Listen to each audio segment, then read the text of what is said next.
മിശിഹായിലെ നമ്മൾ ഇന്ന് പഴയ നിയമത്തിലെ ഒരു ചെറിയ ആശയമാണ് നമ്മൾ ധ്യാന വിഷയമാക്കുന്നത്. നമ്മളിന്ന് വായിച്ചു കേട്ട പഴയ നിയമത്തില് മോശ പറയുകയാണ്, ദൈവം ഞങ്ങളോട് കൂടെ വരിക.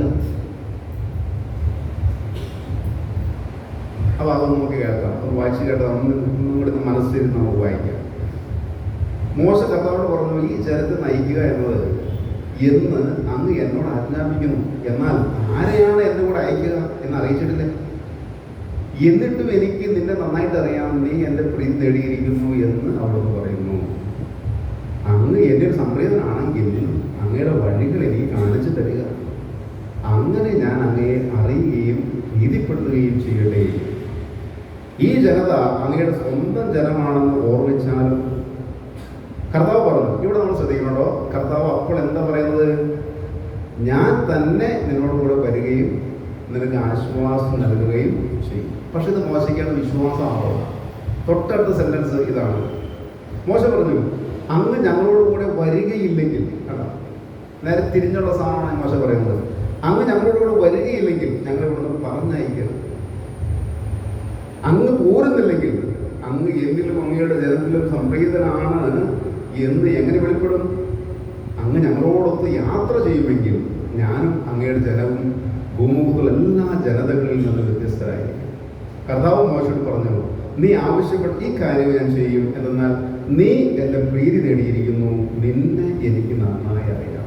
ഇവിടെ ഈ ഒരു പാരഗ്രാഫ് നമ്മൾ വായിച്ചു കേൾക്കുമ്പോൾ ദൈവം പറയുകയാണ്, ഞാൻ നിന്നോട് വരും. പക്ഷെ മോശ അത് വിശ്വസിക്കുന്നില്ല. നീ ഞങ്ങളോട് കൂടെ വരികയില്ലെങ്കിൽ എന്നുള്ള ഒരു സെന്റൻസ് അവിടെ പറയുകയാണ്.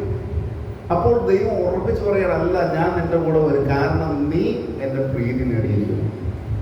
ഇവിടെ മോശയ്ക്ക് കൺഫ്യൂഷൻ ഉണ്ടാകാൻ കാരണം തൊട്ട് മുൻപുള്ള പാരഗ്രാഫില് ഇവിടെ വളരെ കൃത്യമായിട്ട് പറയുന്ന ഒരു കാര്യം നമ്മൾ ശ്രദ്ധിക്കണം. ദൈവം പറയുകയാണ്, ഞാൻ ഈ ജനത്തിൻ്റെ കൂടെ വരില്ല. അതാണ് കാരണം അവർ ദുശാഠ്യക്കാരായ ജനമാണ്. നമുക്ക് ശ്രദ്ധിക്കാം.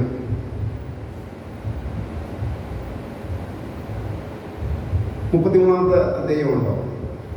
കർത്താവ് മോശയോട് കൽപ്പിച്ചു, നീയും ഈജിപ്തിൽ നിന്ന് നീ കൂട്ടിക്കൊണ്ടുവന്ന ജനവും ഇവിടെ നിന്ന് പുറപ്പെട്ട് അബ്രാഹത്തോടും ഇസ്ഹാക്കിനോടും യാക്കോബിനോടും അവരുടെ സന്തതികൾക്കായി നൽകുമെന്ന് ഞാൻ ശപഥം ചെയ്തിട്ടുള്ള നാട്ടിലേക്ക് പോവുക. ഞാൻ നിങ്ങൾക്ക് മുമ്പേ ഒരു ദൂതനെ അയക്കും.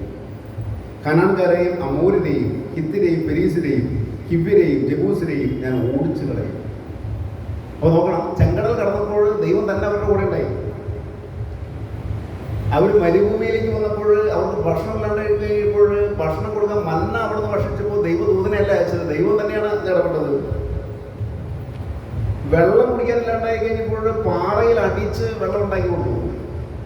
അപ്പോൾ ദൈവം തന്നെ അവർ നയിക്കുമ്പോൾ ഇവിടെ ദൈവം പറയുന്നത്, ഞാനൊരു ദൂതനെ അയക്കും. അല്ലോ, നമ്മൾ ശ്രദ്ധിക്കുക. ഇനി എന്താണ് സംഭവിക്കുന്നത്?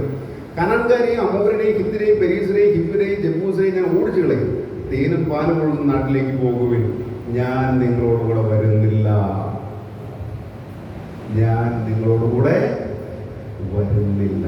വന്നാൽ നിങ്ങളുടെ ദുശാഠ്യ നിമിത്തം വഴിയിൽ വെച്ച് നിങ്ങളെ ഞാൻ നശിപ്പിച്ചു കളയും. അശുഭകരമായി വാർത്ത കേട്ട് ജനം കരഞ്ഞു. ആരും ആഭരണങ്ങൾ അണിഞ്ഞില്ല.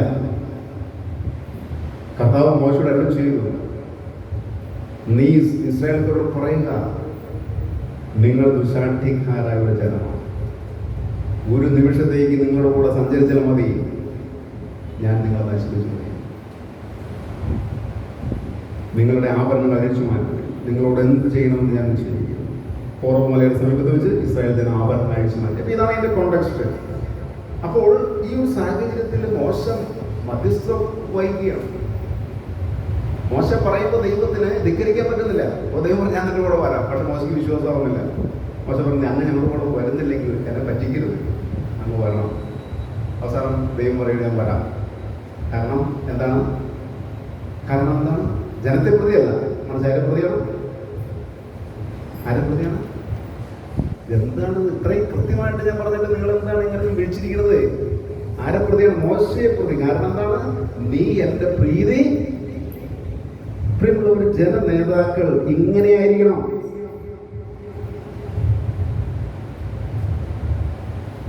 അവര് ദൈവഹിതം തേടുന്നവരായിരിക്കണം.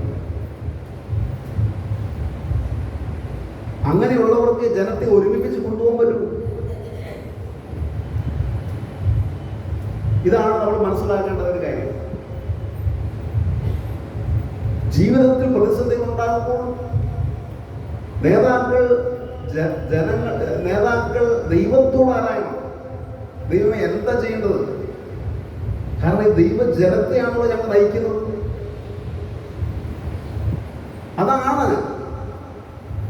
നമുക്ക് പൂർവികർ പഠിപ്പിച്ചു തരുന്ന പാഠം. ഇത് മനസ്സിലാക്കണം. അതാണ് 2 സാമുവേൽ. അവിടെ ദാവീദ് അപകടം കാണുകയാണ്. അപ്പോൾ ദാവീദ് എന്ന് പറഞ്ഞ നേതാവ് എന്താ ചെയ്തത്? ഇസ്രായേൽ രാജാവായ ദാവീദ് അഭിഷേകം ചെയ്യപ്പെട്ടു എന്ന് കേട്ടപ്പോൾ ഫിലിസ്ത്യർ അവനെതിരെ പുറപ്പെട്ടു.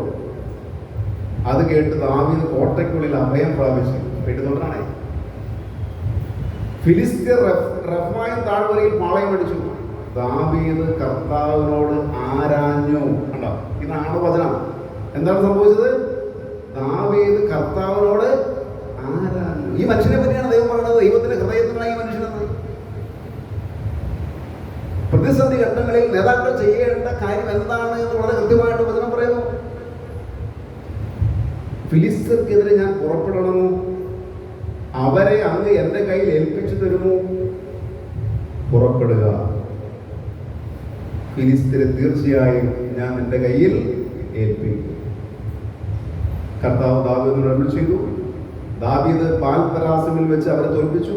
വെള്ളച്ചാട്ടം പോലെ കർത്താവ് എന്റെ ശത്രുക്കളെ എന്റെ മുമ്പിൽ ചിതറിച്ചു എന്ന് അവൻ പറഞ്ഞു. അതുകൊണ്ട് ആ സ്ഥലത്തിന് പാൽപരാസ്യം എന്ന് പേരുണ്ടായി. ഫിലിസ്ത്യർ തങ്ങളുടെ വിഗ്രഹങ്ങൾ അവിടെ ഉപേക്ഷിച്ചു. ദാവീദും ആളുകളും അവ എടുത്തുകൊണ്ടുപോയി. ഫിലിസ്ത്യർ വീണ്ടും വന്ന് റഫായിം താഴ്വരയിൽ പാളയം അടിച്ചു. അപ്പൊ ഇവിടെ നമ്മൾ മനസ്സിലാക്കണം, പെരുവെള്ളം പോലെയാണ് ഫിലിസ്ത്യ സൈന്യം ദാവീദിനെതിരെ വരുന്നത്. പേടിച്ചരണ്ട ദാവീദ് കോട്ടയ്ക്കുള്ള അഭയം പ്രാപിച്ചിട്ട് ചോദിക്കേണ്ട ദൈവം ഞാൻ എന്താ ചെയ്യേണ്ടത്? ഇതാണ് അവസ്ഥ. ദൈവം അവനെ നയിച്ചു. നീ പൊക്കോ, ഞാൻ നിന്റെ കൂടെ ഉണ്ട്. അങ്ങനെ അവൻ പോയി, അവൻ തോൽപ്പിച്ചു. പക്ഷേ ഫിലിസ്ത്യ സേന അടങ്ങിയില്ല. അടുത്ത ബറ്റാലിയൻ വരികയാണ്. പിന്നെന്താ സംഭവിക്കണം നമുക്ക് ശ്രദ്ധിക്കാം.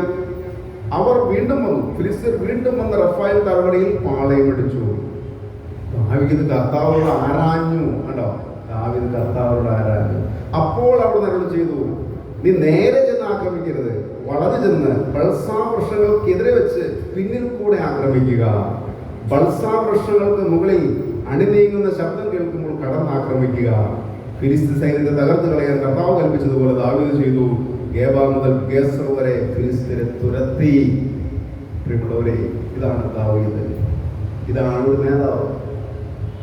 പ്രത്യേകിച്ച് കർത്താവിന്റെ ജനമായ നമ്മൾ, ഇത് വളരെ പ്രധാനപ്പെട്ട ഒരു കാര്യമാണ്. കർത്താവിന്റെ ജനം എന്നാണ് ഞാൻ പറയുക. ഒരൊറ്റ ദൈവമുണ്ട് ഈ ഭൂമി. ആ ഭൂമിയിൽ ഉള്ള ദൈവം തന്നെ വെളിപ്പെടുത്തി. നമുക്കറിയാം, ദാമ്പതിനും പരിശുദ്ധാത്മാവുമാകുന്ന ദൈവം. ആ ദൈവ ജനമാണ്. ഇതിനെപ്പറ്റി നമ്മൾ വചനം പറയാം. കർത്താവ് ദൈവമായുള്ള ജനവും അവിടുന്ന് തനിക്ക് വേണ്ടി തെരഞ്ഞെടുത്ത ജനതയും ഭാഗ്യമുള്ളവർ. ആ ഭാഗ്യമുള്ള ജനതയാണ് നമ്മൾ. ഈ ജനതയെ നയിക്കുന്ന നേതാക്കൾ വിവേകമുള്ളവരായിരിക്കണം എന്ന് ഞാൻ പറയുന്നത്. ദൈവത്തോട് ഹിതം ആരായണം. എന്താ ചെയ്യേണ്ടത് പ്രതിസന്ധി ഘട്ടത്തിൽ? പൊളിറ്റിക്സ് കളിക്കലല്ല നേതൃത്വം എന്ന് പറയുന്നത്.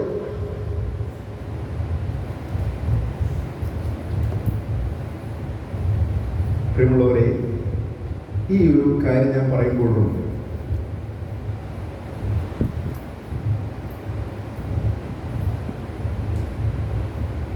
ജെറമ്യ പ്രവാചകനിലൂടെയും ദൈവം ഇപ്രകാരം അരുളി ചെയ്യുന്നു. എന്താണ്? നേതാക്കളെ പറ്റി പറയുകയാണ്. അവർ എൻ്റെ സന്നിധിയിൽ നിന്നിരുന്നെങ്കിൽ അവർ എങ്ങനെ പ്രവർത്തിക്കണം എന്ന് ഞാൻ അവരോട് പറഞ്ഞു കൊടുക്കുമായിരുന്നു.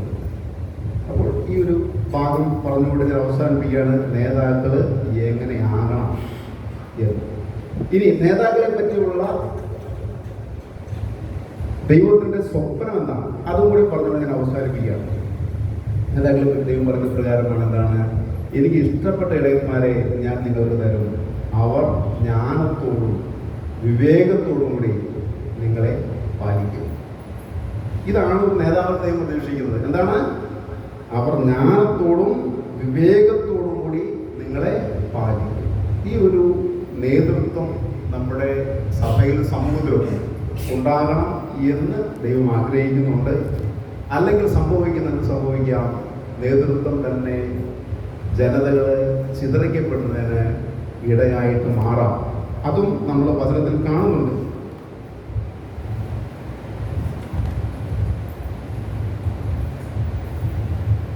ജെറമ്യാ പ്രവാചക പുസ്തകത്തിലെ 23-ാമത്തെ അധ്യായത്തില് ഇപ്രകാരം പറയുകയാണ്: ഇസ്രായേൽ ദൈവമായ കർത്താവ് തന്റെ ജനത്തെ സംരക്ഷിക്കേണ്ട ഇടയന്മാരെ കുറിച്ച് അരുളി ചെയ്യുന്നു. നിങ്ങൾ എൻ്റെ ആട്ടിൻപറ്റത്തെ ചിതറിച്ചോടിച്ചു, നിങ്ങൾ അവയെ പരിപാലിച്ചില്ല. എന്നിട്ട് അവസാനം ദൈവം പറയുകയാണ്, ഞാൻ എന്ത് ചെയ്യും? കർത്താവ് അരുളി ചെയ്യുകയാണ്, എന്താണ്? അവരെ മേയ്ക്കുന്നതിന് ഇടയന്മാർ ഞാൻ നിയോഗിക്കും. ഇനിമേൽ അവർ ഭയപ്പെടുകയോ വേവലാതപ്പെടുകയോ ചെയ്യുകയില്ല. അവർ ഭയപ്പെടുകയോ വേവലാതപ്പെടുകയില്ല, ഒന്നും കാണാതെ പോവുകയുമില്ല. അവരെ ഞാൻ നയിക്കും, ഇടയന്മാരിലൂടെ ഞാൻ നയിക്കും. പ്രിയമുള്ളവരെ, ഇടയന്മാരിലൂടെ നന്മയും തിന്മയും എന്നുള്ളൊരു കാഴ്ചപ്പാടാണ് ഇവിടെ വചനം നൽകുന്നത്, നമുക്ക് നൽകുന്നത്. അപ്പോൾ ദൈവജനത്തെ നയിക്കുന്ന ഇടയന്മാർ ദൈവത്തോട് ചേർന്ന് നിൽക്കണം എന്നാണ് ഇന്നത്തെ വചനം നമ്മളോട് പറയുക. അപ്രകാരം സംഭവിക്കുന്നില്ലെങ്കിൽ ഐശ്വര്യം ഉണ്ടാവില്ല, ചിതറിക്കപ്പെടും, കാര്യങ്ങൾ കയ്യിൽ നിന്ന് പോകുന്ന ആ ഒരു അവസ്ഥയിൽ വരും. അത് ദൈവം ആഗ്രഹിക്കുന്നില്ല. ഒരു നിമിഷം കണ്ണുകൾ അടച്ച് നമുക്ക് പ്രാർത്ഥിക്കാം. ദൈവമേ, ഞങ്ങളുടെ ജീവിതം മുന്നോട്ട് പോവുകയാണ്. ദൈവജനമായ ഞങ്ങൾ ഈ ലോകത്ത് മുന്നോട്ട് പോവുകയാണ്. ദൈവം അങ്ങാണ് ഞങ്ങൾ നയിക്കുന്നത്. ഞങ്ങളുടെ നേതാക്കളെ അങ്ങാണ് ഞങ്ങൾക്ക് നൽകിയത്. ദൈവമേ, അങ്ങയുടെ സന്നിധിയിലിരിക്കാനും അങ്ങയിൽ നിന്ന് പഠിക്കാനും ജ്ഞാനത്തോടും വിവേകത്തോടും കൂടി അങ്ങയുടെ ജനത്തെ ഭരിക്കാനും ഞങ്ങളുടെ നേതാക്കളെ അങ്ങയുടെ പരിശുദ്ധാത്മാവിനെ നയിച്ച് അവിടെ അങ്ങ് വഴി നടത്തണമേ എന്ന് ഞങ്ങൾ പ്രാർത്ഥിക്കുന്നു. പിതാവും പുത്രനും പരിശുദ്ധാത്മാവുമായ സർവേശ്വര